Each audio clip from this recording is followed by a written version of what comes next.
couple months ago, I created a short video taking a look at the unemployment figures and showcasing how the category of discouraged workers can make our economy appear a little bit better than it really is. At the time of that video, 929,000 Americans were in this official category of discouraged workers, and thus not showing up in the official unemployment figures. Since then, that number has gone up to 1.2 million, and the most recent figures we have from the Bureau of Labor Statistics indicating that it's right around 1 million workers.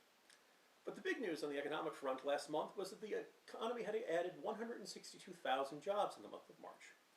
Relatively speaking, this is comparative good news. Very relatively and very comparatively. On par with, say, the Washington Nationals winning a game. Because when you look closely at the figures for those 162,000 new jobs, the news is a little less encouraging than initially seems. Let's say each one of these 16 plastic figures represents 10,000 new jobs. Well, for starters, 48,000, or roughly these 5 guys, were working for the Census Bureau in temporary positions. Now, that's nice, it brings in a paycheck for a while, but that's not really much of a long-term solution for the unemployment crisis. So these 5 guys will be working for a while, and then those jobs will disappear. Then there are another 40,000 who were hired in other temporary help services. Obviously, the length of employment in these cases can vary, and sometimes a temp job can lead to a permanent job. It's been known to happen even at media institutions. But there is no guarantee, and remember, we just passed a health care bill that says that if you have more than 50 workers, an employer has to kick in more to cover your employees' health insurance. So if you're a small business with, let's say, a number of employees in the high 40s, you're really not that eager to hire that 50th person. So these 4 folks have jobs for now, but the future is cloudy at best, and we know that in the long term, those jobs, well, they're going to disappear too. Now, construction employment, that increased by 15,000, or 1.5 of these little guys, and that's nice considering how the number of people employed in the construction industry has declined every month for roughly the past 3 years. Now, you may recall we spent $787 billion on a stimulus bill in which we were told all the projects were shovel-ready. You might have thought that would actually create some jobs in this field, but no, every single month we've seen a decline in jobs until this past month.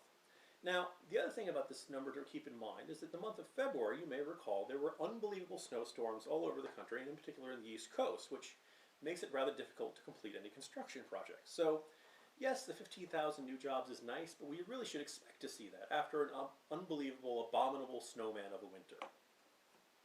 Now keep in mind that each month the economy adds roughly 150,000 new workers. These are folks coming out of high school, coming out of college, legal immigrants, people returning to the workforce from maternity leave, all kinds of different reasons. But the bottom line is that month after month, more and more people join the workforce. So to keep things just even, you need to add roughly 150,000 new jobs. As you may have noticed, once you take out the temporary jobs, we're not at that level. In fact, we're still losing ground. Finally, if you look deep in the figures, you'll notice the number of Americans who are working part-time for economic reasons. In other words, they'd like to have a full-time job and full-time benefits and full-time hour wages, but they can't find them, is a little over 9 million. Now, back in January, that was 8.3 million. So in just a 2-month span, 738,000 Americans have ended up in this category. Some recovery. Finally, you have to have a sense of scale of all this. Since December 2007, the economy has lost 8.4 million jobs. And on top of that, another 2.7 million workers have joined the workforce. So to accurately depict the number of workers who are looking for work right now, I would need on this desk to have 1,110 little plastic figures. Now it seems like I have that many when I have to pick them up off the family room floor, but as you can tell, it's an unbelievable number. Now, earlier this month, President Obama said that we're beginning to turn the corner on jobs. Technically, yes, that's true, and also it's technically true that Tiger Woods is starting to turn the corner on marital fidelity. In both cases, there is a long and hard road ahead. This fall, your congressman is probably going to spend a lot of time trying to convince you that the economy is getting better, or we're starting to see job creation, or there's light at the end of the tunnel. Things are getting better.